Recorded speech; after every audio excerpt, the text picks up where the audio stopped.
बिहार विधानसभा चुनाव 2020 के बाद जिस चीज़ की सबसे ज़्यादा कयास लगाई जा रही थी, आखिरकार वह घटित हुआ।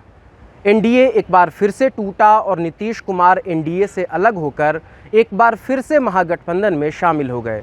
नीतीश कुमार ने राज्यपाल को 164 विधायकों का समर्थन दिखाया और कल 8वीं बार मुख्यमंत्री पद की शपथ ली। गठबंधन की सबसे बड़ी पार्टी के नेता तेजस्वी यादव ने कल दूसरी बार उप मुख्यमंत्री पद की शपथ ली।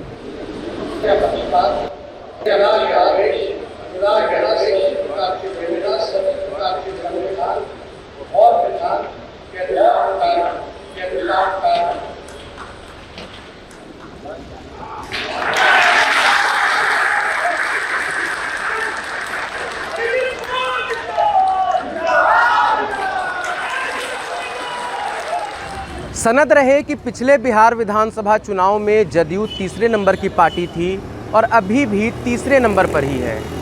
बावजूद इसके नीतीश कुमार ने दो बार मुख्यमंत्री पद की शपथ ली।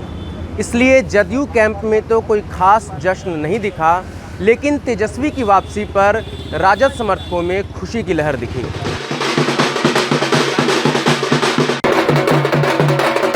तेजस्वी जी मेरा सरकार बनेंगे, लालू जी भी मेरा सरकार थे, हम लोग के गरीबों के मसीहा है। लालू जी तेजस्वी जी अब आए, मेरा सरकार चलाएंगे, बिहार को मेरा चलाएंगे, चाचा भतीजा मिलकर दोनों चलाएंगे। इससे पहले तो पलटू चाचा के नहीं, अब पलटू चाचा नहीं है, वो खत्म हो गया। पलटू चाचा नहीं है, चाचा भतीजा मिल के अब मेरा बिहार को चलाएंगे और मेरा बिहार को बचाएंगे। बहुत अच्छा लग रहा है और होना चाहिए था। युवाओं का धड़कन, गरीबों का मसीहा का जो सपना है, उस सपना को पूरा करने के लिए आज ऐसे ही लोगों को बनना जरूरी था। बनना तो चाहिए था मुख्यमंत्री, लेकिन उप मुख्यमंत्री जिसके दिल में लगन है, कहीं भी रह के जो है सेवा किया जा सकता है। बीते 1.5 दशकों में सरकारें बदली, गठबंधन बदला, लेकिन अगर कुछ नहीं बदला तो वो है बिहार का मुख्यमंत्री। कभी 117 सीटें जीतने वाली पार्टी आज 43 पर आ गई है, लेकिन नीतीश कुमार ने अपने मुख्यमंत्री पद की कुर्सी हमेशा बचाए रखा। मगर नीतीश कुमार अब वो नीतीश कुमार नहीं रहे जो 2020 से पहले जाने जाते थे। वो नीतीश कुमार जो नरेंद्र मोदी के खिलाफ विपक्ष के पीएम उम्मीदवार के रूप में देखे जाते थे।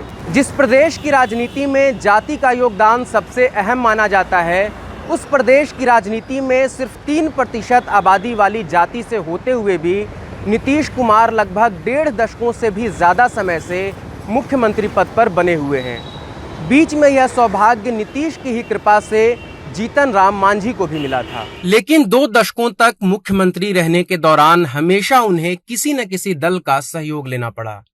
जब तक भाजपा बिहार में उतनी मजबूत नहीं थी, नीतीश आसानी से सरकार चलाते रहे। भाजपा में मोदी युग आने से ठीक पहले उन्होंने राजनीतिक जीवन के अपने सबसे पुराने सहयोगी लालू यादव से हाथ मिला लिया। 2015 विधानसभा चुनाव में जदयू और राजद साथ लड़ी और इसके नतीजे से ही शुरू हुई नीतीश कुमार की मुश्किलें। 2015 विधानसभा चुनाव में जदयू दूसरी नंबर की पार्टी थी, इसलिए मुख्यमंत्री बनने के बावजूद उनके लिए सरकार चलाना आसान नहीं रहा। नतीजा कि गठबंधन टूटा और नीतीश फिर से एनडीए में शामिल हो गए। लेकिन तब तक भाजपा में मोदी युग का इन्फ्लुएंस दिखना शुरू हो गया था और भाजपा को इंतजार था अगले विधानसभा चुनाव का। चुनाव में भाजपा ने नीतीश को मुख्यमंत्री का चेहरा तो जरूर बनाया, लेकिन लोजपा को जदयू के सीट्स पर उतारकर नीतीश को डैमेज करने की कोशिश की और सफल भी हुए। नतीजे आए तो जदयू तीसरे नंबर की पार्टी थी और तभी से यह कयास लगाए जा रहे थे कि यह गठबंधन अब टूटी तब टूटी। जदयू का भाजपा पर यह आरोप है कि महाराष्ट्र के तर्ज पर ही भाजपा उनके विधायकों को तोड़कर पार्टी के अस्तित्व को खत्म करना चाहती थी। इसी को भांपते हुए नीतीश कुमार एनडीए से अलग हुए और एक बार फिर से महागठबंधन में शामिल हो गए। 2020 के चुनाव के चेहरा कौन थे? नीतीश कुमार। आप उनको ख़त्म करने के लिए साजिश रच रहे थे। उसके बाद भी ख़त्म नहीं हुए और हम 43 पे आ गए और उसके बाद आपकी मजबूरी बनी और हमारे चूँकि चेहरा नीतीश कुमार थे तो आपको मुख्यमंत्री आपने ही प्रेशर करके बनाया और उसके बाद भी लगा कि नहीं, इनको मुख्यमंत्री रहते हुए इनकी पार्टी को ख़त्म कर दिया जाए, तो ये तो बर्दाश्त नहीं होगा ना। तो धोखा तो वो दे रहे थे, धरना तो ये देना उनको चाहिए। अपने इंटरनल उनके यहाँ कला बढ़ गई है कि संजय जायसवाल जिस तरह से बोलते थे, और वो खुद तो राजद से पता कर लीजिए, राजद के प्रखंड अध्यक्ष रहे हैं, वो क्या जानेंगे कि भाजपा क्या थी। भाजपा वो नहीं है जो पहले थी। और ये स्पष्ट कर दिया हमारे राष्ट्रीय अध्यक्ष जी ने कि जो अटल अडवाणी जो श्रद्धेय थे, उनकी जो भाजपा थी, वो जो एनडीए था, वो एनडीए अब आज के डेट में ख़त्म हो गया है। अब जो एनडीए बचा है वो कुछ दिन का एनडीए बचा है। और उनके खिलाफ जो चेहरा देश में अगर उनको हरा सकता है वो नीतीश कुमार हैं। और आप सही बोल रहे हैं कि 2 दशक में कुछ भी बदला, सरकारें बदली लेकिन नेता नहीं बदले। चूँकि नेता बिहार में ऐसे हैं, उनके विपक्ष में कोई खड़ा नहीं है। नीतीश कुमार ने अब तक इतनी बार गठबंधन बदले हैं कि चाहे वो भाजपा हो या राजद, उनके लिए कई संज्ञाएं दी है। कल पटना में अपने पार्टी कार्यालय के बाहर भाजपा नेताओं और कार्यकर्ताओं ने विश्वासघात दिवस मनाते हुए महाधरना का आयोजन किया। भारतीय जनता पार्टी जिंदाबाद, जिंदाबाद, जिंदाबाद। नीतीश कुमार मुर्दाबाद, मुर्दाबाद, मुर्दाबाद। नीतीश कुमार होश में आओ, होश में आओ, होश में आओ। प्रसाद भारती कुमार होश में आओ, होश में आओ, होश में आओ। बंटू राम मुर्दाबाद, मुर्दाबाद, मुर्दाबाद। नरेंद्र मोदी ने पसीना बहाया, उन्होंने सब जगह जाकर वोट मांगा, सरकार बनी, हमने अच्छा सिला दिया आपने हमारे प्यार का, यार नहीं लूट लिया, अरे यार का ये का सिला दिया भाई। हम लोगों ने आपको सम्मान दिया, इज्जत दिया, आप कह रहे हम अपमान कर रहे थे। जिन लोगों ने आपको गाली दी, नीतीश कुमार जी, आपको तेजस्वी यादव ने क्या क्या नहीं कहा, विधानसभा के अंदर क्या क्या नहीं कहा, क्या क्या नहीं अपमानित किया। जब राजद के लोग आपको अपमानित कर रहे थे तो हम ढाल की तरह आपके साथ खड़े थे। देखिए, ये अवसरवाद की पराकाष्ठा है। जिन बातों का सपना दीनदयाल जी, लोहिया जी ने एवं समाजवादी नेताओं ने देखा था, उसका इन्होंने नीतीश कुमार जी ने निषिद्ध करके अपनी विश्वसनीयता के सूचकांक को धूल में मिला दिया है। और बिहार जो विकास का सपना देख रहा था, उसे विनाश के रास्ते पर ले जाने का काम किया है। सबसे महत्वपूर्ण बात है कि जो नया गठबंधन है उसमें नीतीश जी मुखौटा बन गए हैं और असली चेहरा तेजस्वी हैं। तो मुखौटा कभी भी अपनी दृष्टि से काम नहीं कर सकता है। मुझे लगता है मुखौटा बनाम असली चेहरे की लड़ाई मंत्रिमंडल बनते शुरू होगी और 3 महीने से अधिक अंतर विरोधों के कारण सरकार नहीं चल पाई। जिन कारणों से उन्होंने लालू यादव को छोड़ा था, जिन कारणों से लालू यादव ने उन्हें त्याग दिया था, जिन कारणों से ऐसे अभद्र और बर्बर शब्दों का उनके लिए प्रयोग किया था, क्या वे कारण समाप्त हो गए हैं, ये नीतीश जी को बताना पड़ेगा। शुद्ध रूप से जनता दल यू अपने अंतर विरोध से गुजर रही थी और जनता दल यू के भीतर उनके ही सहयोगी उन्हें चुनौती दे रहे थे। उस चुनौती और अंतर विरोध से बचने के लिए नीतीश कुमार जी ने यह कदम उठाया है। इस कदम के पीछे ना कोई सिद्धांत है, ना कोई विचार है और ना कोई मूल्य है। ये मूल्यहीन, विचारहीन गठबंधन है और जो चीज़ें मूल्यहीन और विचारहीन होते हैं उसकी आयु सीमित होती है। भाजपा समर्थकों का कहना था कि नीतीश कुमार सिर्फ अपनी कुर्सी बचाने के लिए हमेशा बिहार की जनता द्वारा दिए गए मैंडेट का अपमान करते रहे हैं। ये दुर्भाग्य है बिहार का कि एक ऐसा आदमी हमारे साथ बैठ गया है जो कि हमेशा मैंडेट का अगेंस्ट करता है। मैंडेट जिसका मिलता है उसके अगेंस्ट जाकर के वो सत्ता में बैठ जाते हैं। ये बहुत बड़ा दुर्भाग्य है बिहार के लिए। ये कोई अच्छा बात नहीं है कि नीतीश कुमार आरजेडी के साथ चले गए।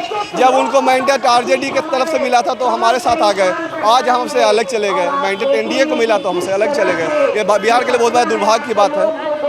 आप मानते हैं कि वो अपने पर्सनल गेन के लिए उस जगह पे बने रहने के लिए वो कुछ भी करने को तैयार है? वो इस सिमिलर बात है, वो कुछ भी कर सकते हैं। आज फिर भी उनको कोई दूसरा ऑप्शन मिलेगा तो उसके साथ चले जाएंगे। अगर उनको ऐसा लगता था तो चुनाव में जाना चाहिए था उनको। जाके चुनाव में जनता उनको मैंडेट देती तो आके सत्ता में बैठते। वहीं जदयू समर्थकों का यह कहना है कि अगर भाजपा चुनाव के दौरान लोजपा को आगे करके जदयू को तोड़ने की कोशिश नहीं करती या फिर चुनाव के बाद आरसीपी सिंह को हथियार बनाकर पार्टी को तोड़ने की कोशिश नहीं करती तो आज यह गठबंधन नहीं टूटता। भाजपा ने हमेशा उस चेहरे का अपमान किया है जिसे बिहार की जनता ने बीते 1.5 दशकों में मुख्यमंत्री के रूप में स्वीकार किया है। गठबंधन धर्म क्या होता है कि आप गठबंधन धर्म में रहें तो उसका पालन करें। गठबंधन में रहने वाले पार्टियों के साथ आप छल ना करें। हमारे साथ छल नहीं किया। अरुणाचल प्रदेश में हमारे 7 एमएलए में 6 एमएलए तोड़ लिए। हमने तो उनको समर्थन भी किया था। ऐसा तो नहीं था उनके विपक्ष में उनकी सरकार बन भी गई थी। घटता तो तोड़ते तो मानते, लेकिन वो अपने आप को मजबूत बनाने में अपने गठबंधन के लोगों को भी क्षति पहुंचाते हैं। और लोजपा ही भाजपा करने में मज़ा आ रहा था और जब ये नेता नीतीश कुमार भांप गए, चूँकि आपसे ज़्यादा चाणक्य न हैं, आप अपने आप को तथाकथित शाहजी चाणक्य कहते हैं, तो जानते हैं ना चाणक्य बिहार से होते हैं, बाहर से नहीं होते हैं। और बिहार के चाणक्य नहीं, देश के चाणक्य नीतीश कुमार है। तो इनको पता चल गया और इनको उसी भाषा में उलट के जवाब दिया तो बिलबिला गए हैं। ये खुद दूसरे स्टेट्स में क्या कर रहे हैं? अभी हाल फिलहाल में इन्होंने महाराष्ट्र में क्या किया है, उससे पहले इन लोगों ने गोवा में क्या किया है, उससे पहले इन लोगों ने एमपी में क्या किया है। हर जगह इन लोग चुनी हुई सरकार को, बहुमत की सरकार को अपदस्थ करते आ रहे हैं। बिहार की बात करें, 2020 के चुनाव में 7 में चुनाव लड़े, लोजपा के रूप में उन्होंने अपने ही कैंडिडेट्स को लोजपा को ज्वाइन करवाया और जदयू के अगेंस्ट, जदयू के जहाँ जहाँ कैंडिडेट्स थे उनके अगेंस्ट अपने कार्यकर्ताओं को निर्देश दिया था कि आप उनको पीछे लगिए, उनको जिताने का काम कीजिए। ये गठबंधन धर्म का पालन होता है, ये मैंडेट होता है, जनता ने ये मैंडेट दिया था। तो जो जिनका जैसा चरित्र होता है वो दूसरे ऊपर ऐसा आरोप लगाते हैं। बिहार की जनता ने लगातार 20 वर्षों से नीतीश कुमार को चुनते आ रही है। उस व्यक्ति को कमज़ोर करने के लिए अब सामने से नहीं पीछे से वार कर रहे हैं। ये मैंडेट का सम्मान होता है, ये गठबंधन धर्म का पालन होता है। हर दल चाहे एक दूसरे पर जो भी आरोप प्रत्यारोप लगाएं, लेकिन यह सच्चाई है कि नीतीश कुमार लगातार बैकफुट पर होने के बावजूद भी बिहार की राजनीति के भीष्म पितामह बने हुए हैं, जिनकी राजनीतिक हत्या बस उनके ही चाहने से होगी। कल शपथ ग्रहण के बाद नीतीश कुमार ने फिर एक बयान दे दिया है, जिसको लेकर राजनीतिक गलियारों में फिर वो बहस छिड़ गई है 2014-15 के आसपास नीतीश कुमार को लेकर हुआ करती थी। 14 में जो आए 24 तक के आगे रह पाएंगे कि नहीं रह पाएंगे? नरेंद्र मोदी जी को रोकेंगे। तो कल कुछ ऐसा नज़ारा था बिहार की राजनीति का, लेकिन बिहार के लोगों की आकांक्षाएं इस नई सरकार बनने पर वही मैनिफेस्टो होगी जो कि पिछले बिहार विधानसभा चुनाव में एक दूसरे के खिलाफ लड़ते हुए नीतीश कुमार और तेजस्वी यादव ने जारी किए थे। लोगों को इंतज़ार होगा बेहतर स्वास्थ्य सुविधाएं, शिक्षा और रोज़गार का। वीडियो जर्नलिस्ट मदन लाल के साथ मैं ऋषिकेश, पटना से। It's great to see you here. Thank you for watching our work. If you haven't subscribed yet, don't forget to click the bell icon and subscribe to Mojo Story and support independent, robust journalism.